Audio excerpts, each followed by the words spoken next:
All right, 8.4. We're going to solve rational equations now, but we have to always keep in mind that we are going to have to check for extraneous solutions. Remember, these are solutions that we might get that actually don't work out. This happens whenever you're solving something, and part of the solving process, you get into territory where you could have something that doesn't exist. So we did this before when you have a square root of a negative number, or anytime you divide anything by 0, right? These are two things that you cannot happen. And so since we have rational functions, we have the possibility of dividing by 0, and so we could end up with extraneous solutions. So we're going to have to check for those every single time. Let's get into it. First thing we're going to do here is we're going to get common denominators. So I'm going to multiply this by 4 over 4, and multiply this by 3 over 3. That gives me 12 on the bottom, because 4 times 3 is 12. And on top I get 4 plus 3x equals 2. And I would think of this as like a 2 over 1, because now what we're going to do is we're going to cross multiply. So 4 plus 3x times 1 is just 4 plus 3x. And 2 times 12 is 24. Now we're back to a really basic algebra problem, and this is pretty straightforward. Subtract 4 from both sides. I get 3x equals 20. Divide by 3, and I get x equals 20/3. Boom. But we have to check and see if this actually works. So let's go back, plug it back in. I'll check it in blue. So I have 1/3 plus 20/3 over 4. Does that equal 2?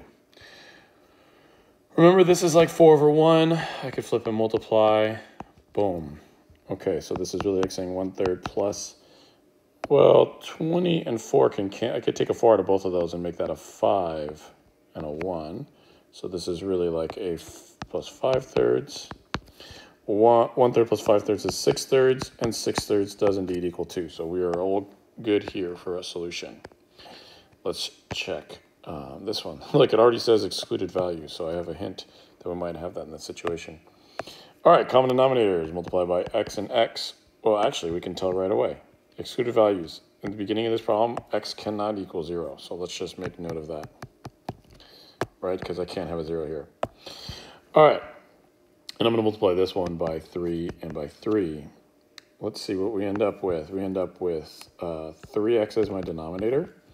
And I end up with x plus 12 equals 2/5. We're going to cross multiply here. So when I do that, I have... That's a little bit ugly. Let's use the highlighter. That's better, right? Okay. So 3x times 2 is 6x. 5 times x plus 12 is going to be 5x plus 12 times 5 is 60. Then we're going to subtract 5x from both sides. And 6x minus 5x is just 1x. So x equals 60. We're going to check and make sure that's true. I think it's fine. The only excluded value we got from the beginning was 0. So let's just see if this could work. Again, I'll do it in blue. 1/3 plus 4 over 60 equals 2 over 5. Let's reduce the 4 over 60. Take a 4 out of both of those. You get 1/15. So 1/3 plus 1/15. Does that equal 2/5? Let's get common denominators. To do a common denominator, we're going to do that. That's 5 and 5. So that would be 5/15 plus 1/15, which equals 6/15, which does indeed reduce by 3s down to 2/5. So we are good. That is a valid solution. Let's keep going. Now we're getting interesting. Already I could tell if I plug in a 0 here, that's not going to work. So I'll just make a little note, x cannot equal 0. And let's get common denominators, right? So this is already 3 times x, this is 3 times 2. So all I really need is a 2. And over here I need an x. What does that give me? That gives me 4 plus x over 6x. That equals 4 over 3x. And just like we said, we're going to do cross multiply here. So what do I have now? I have 3x times 4 plus x equals 4 times 6x, which is 24x. Let's go ahead and distribute this. That'd be 12x plus 3x squared equals 24x. And now we have a quadratic. So we're going to have to remember quadratics are anytime you have something like this. It's been a while, but no big deal. We need to set it equal to 0, and then we could factor, or we could use quadratic formula. Those are the two primary ways that we solve quadratics. So the next thing I would do is simply subtract 24x from both sides. And we would end up with negative 12x plus 3x squared equals 0. I'm going to do it again up here. And we are going to factor, because we can definitely take out a 3 and an x from both of these. So I would have 3x out front. That would leave me with an x minus 4. And so my two solutions, remember, you could do the zero product property and you could separate this. You could say 3x equals 0 and x minus 4 equals 0. And you would divide both sides by 3 and you get x equals 0. And over here you'd add 4 and you get x equals 4. Or you could quickly just see it's the opposite of your factor. So it's minus 4, so one of your solutions is 4. When the x's doesn't add or subtract, when nothing is being added or subtracted from the x, then it's just going to be 0. So you have your two solutions, and we need to check both of these. But we already know that x can't equal 0. So right away we could just say that's not a valid solution. So we really only need to check the 4. Again, I'll do that in blue. And we just plug in a 4.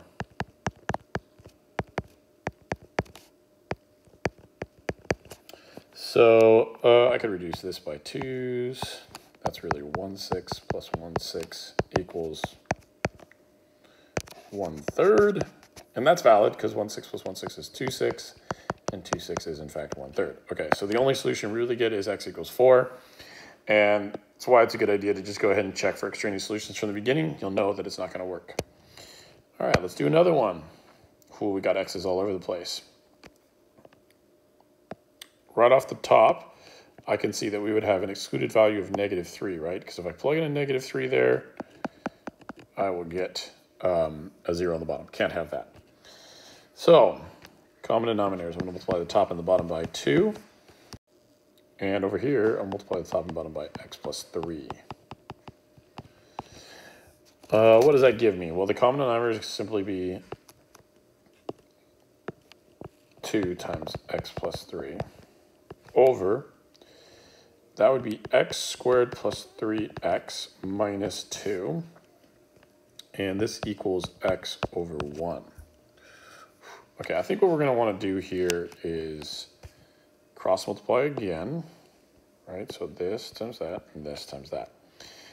And really, this is like multiplying by a 2x. So if I distributed a 2x to the bottom, right, 2 times x plus 3, I would end up with 2x squared plus 6x equals x squared plus 3x minus 2, because I'm just multiplying this whole thing by 1. And I got a quadratic again. So let's subtract x squared. Let's subtract 3x. And let's go ahead and add 2. That makes this whole thing 0. I'm going to come over here. I get 0 equals 2x squared minus x squared. That's just simply x squared.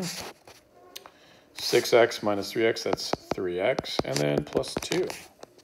All right, so this one is a little bit different. Now I have to go back and factor this as a trinomial. No big deal, though. Is there anything that multiplies up to 2 and adds up to 3? How about 2 and 1? Yeah, so we could say this is the same thing as x plus 2 times x plus 1, which means that my solutions are -1 and -2. All right. The only extraneous solution we got is -3, so I think these will both work, but let's just test them to make sure.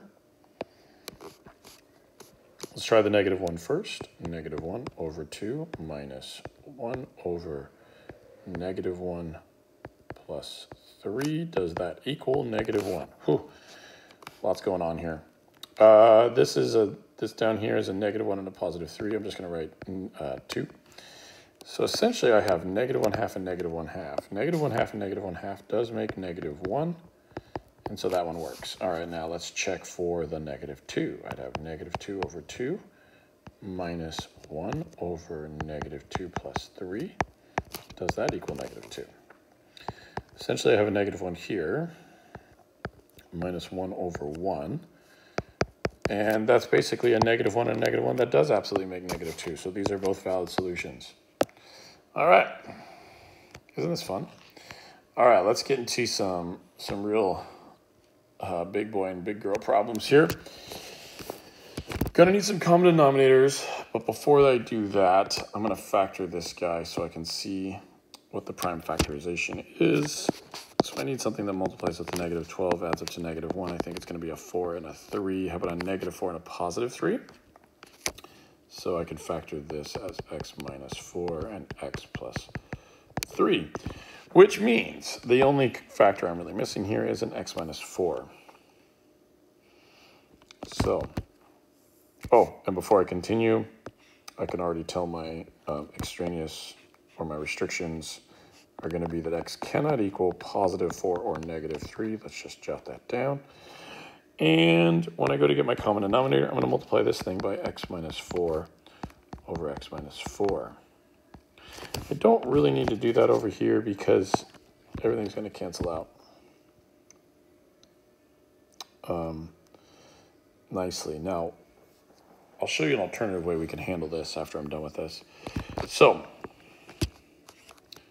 what do I end up with? On the top, it's going to be 2x plus, if I distribute this 5, it would be 5x minus 20 over x minus 4, x plus 3, and this equals 2 over x minus 4. Now we're going to cross multiply it. When I go to cross multiply, I might, oh, actually, sorry, no, we're not going to cross multiply. I'm going to simplify this first. So let's keep going. Need some more space. It's going to be 7x minus 20 over x minus 4. I don't know where that came from. X plus 3 equals 2 over x minus 4. Now, we're going to go ahead and cross multiply, but I think I want to do something here, and this is what I meant by the alternative method. You see that I have an x minus 4 here and I have an x minus 4 here. I don't really want to keep these both here if I don't have to, and if you think about it, if I was to multiply both sides by x minus 4 on top, I'm doing this before I cross multiply, because otherwise I'm going to have to do a box method here, but if I just multiply both sides by x minus 4, what's going to happen is this x minus 4 and this x minus 4 is going to cancel out, and this one's going to cancel out. And I just gave myself a lot easier problem, right? I'm going to think of this as simply 2 over 1 now. And now when I go to cross multiply, I just have x plus 3 times 2 and 7x minus 20 times 1. I think this is a lot easier than actually cross multiplying there. So 2 times x plus 3 is 2x plus 6 equals 7x minus 20. And we have a much easier problem now. I'm going to, let's see, I'm going to add 20 to both sides. Subtract 2x, just some basic algebra. That cancels, that cancels. What do I have? I have 26 equals 5x, divide by 5, divide by 5, and x equals 26/5. Now that's kind of nasty. It's not one of my restricted values, so I think we're going to be okay, but let's go plug it all in. Oh boy. Yeah, let's plug it all in. Check for extraneous solutions here. So I have 2 times 26/5 over, I'm going to use the factored version, 26/5 minus 4, 26/5 plus 3, plus 5 over 26/5 plus 3. Does that equal 2 over 26/5 minus 4? Holy smokes, this looks annoying. So here's what I would do. I could spend a whole bunch of time working all this out and checking to see if these values are the same, but I don't want to do that. Instead, what I'm going to do is I'm going to plug all of this into a calculator, and I'll get some decimal answer. And I'll plug this in the calculator and get a decimal answer. And I'm going to check and see if they are the same decimal answer. And if they are, we have a valid solution. If not, then we have an extraneous solution. So go ahead and try that all on your own, and just check back with me when you're ready to compare your work. All right, now when you do all that, I ended up with 1.6 repeating for both of these, so it does in fact work, which is all the same thing as 1 2/3, or you could also say 5/3. So it turns out that this thing probably would have canceled out pretty nicely if I would have ended up with 5/3 over 5/3, but I thought it would just be a lot easier to use the calculator. So up to you. I think you guys are all capable of doing the basic math here, but just trying to save you some time and some headache. All right, let's try another one. Ooh, look at this boy. So one of the things that I was going to try to show you that we could have done on this last one, and I did it later on here when I multiplied both sides by x minus 4, I think I might be able to do on this one. And I'm going to show you what I mean. See how this problem started with the x minus 4 on the bottom all by itself? On this side of the equation, I mean. Over here on this side of the equation, I have an x minus 3. And so the first thing I'm going to do, again, we're going to mark down our restrictions, right? We know that x cannot equal positive or negative 3. I know that because it can't equal positive 3 here, it can't equal negative 3 here. And this, we should recognize right away, this is actually a difference of squares. This is x plus 3 and x minus 3. So it's both of those factors. So there's my restrictions. I got those jotted down. Here's what I think we could do to make our lives easy. What if I multiplied everything right away by x minus 3?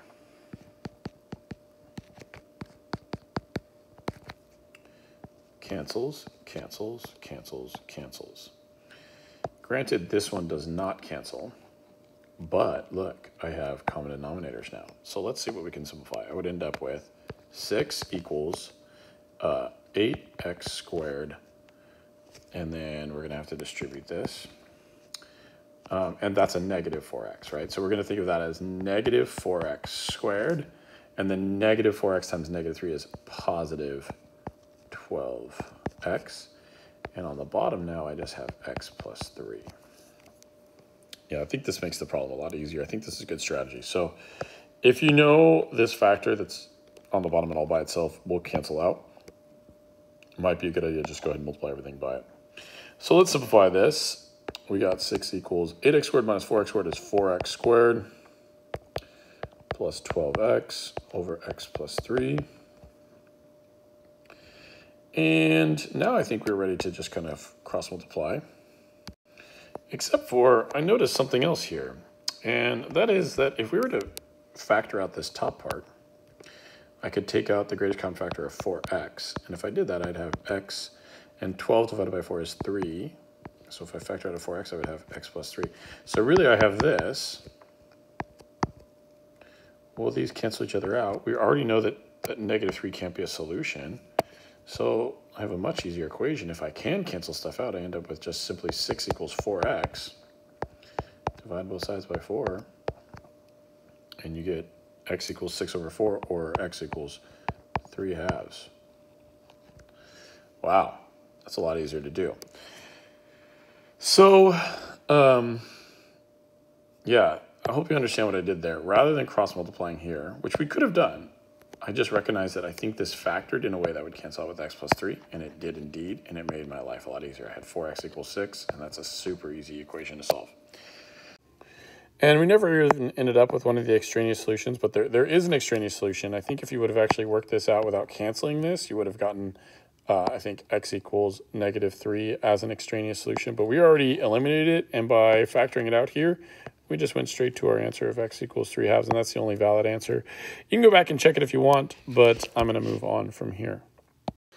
All right, at the top of the next page, we have this guy, and I think what we're going to want to do here is if we just kind of, we could cross multiply. We could think of this as 12 over 1. Or what we could do is simply just trying to get one of these factors all by itself. We're just going to multiply both sides by 2x minus 1.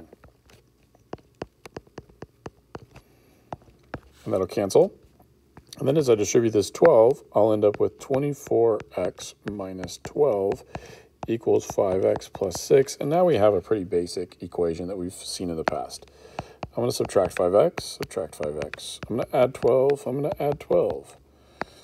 And that'll cancel, that'll cancel. So what do I have? I have now 19x equals 18. Divide both sides by 19. And there's my answer. X equals 18 over 19. Again, feel free to go back and check it if you want. All right, on to the next one here. What we have here is really, we could think of this just as a proportion. And so what I would recommend is treating this as with cross multiplication. So what is that going to look like? That's going to look like 6 times 4x minus 1 is the same thing as 12 times 2x plus 1. And then we just distribute. And then we have a similar situation we just had. 24x minus 6 equals 24x plus 12. Interesting situation here, though. Let's subtract 24x from both sides. This cancels out, this cancels out. We end up with negative 6 equals 12. Well, that's not true. So this would be a no solution. And that can happen sometimes. If you ever get an equation that's just simply not true as your answer, like, you know, like here, negative 6 equals 12, or how about 0 equals 1? That's not true. So that tells us that we have a no solution. Oh, and also just a little caveat. If you ever get something like 1 equals 1 or 0 equals 0, that's when you have infinite solutions. All right.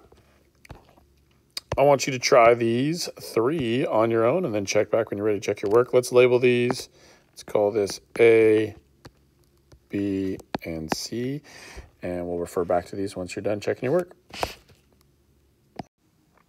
All right, so if we work all these out, this first one, we could get common denominators of x, simplify it down, multiply both sides by x, and you end up with a quadratic. So I put it in standard form here, so it's easy for us to factor. When I factor, I get this. We can use the zero product property, and we know that our two zeros are 4 and 1. That's not our only restricted value, which is 0, right? X can't be 0, so we're good. Those two work. If I go over here, and again, you can always feel free to check these answers if you want. Just go back and check it. All right. Here, I'm just going to multiply both sides by the denominator, and then I end up with 3x plus 6 equals, when I distribute the negative 6, end up here. Do a little bit of solving. You end up with 27x equals 0, and whenever you get something equaling 0, you might feel a little uncomfortable with that because you're like, wait a second, did I do something wrong? But it's okay. Things can equal 0. 0 is a valid number, so if you divide 0 by 27, that's fine. What you can't do is have a 0 on the bottom, but it could be a numerator. Nothing wrong with that at all. All right, let's go on over here. And here I chose to do my little shortcut where I just multiply everything by the denominator and see what cancels.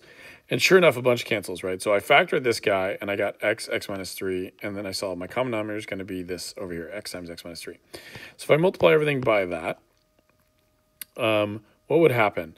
Well, this would cancel with that entirely, so I would just have 18. Over here, the x minus 3 would cancel with the x minus 3, so I would just have 6x. Or negative 6x. And then here, the x's would cancel, so I'd have 5 times x minus 3, but I have to distribute that to get 5x minus 15. And then when I go through and actually solve this, I end up with x equals 3. But here's the problem. If we go back to our original common denominator, we know that x cannot be a 0 here, and it cannot be a positive 3 here. These are restricted values, so the only solution I get is 3. So really, there is no solution here. All that work to find out that even though we get a solution of 3, it's not really a solution because it doesn't work in the original problem. And that's it, folks. We're done with this video. The last video for IM3. I'll see you guys next year.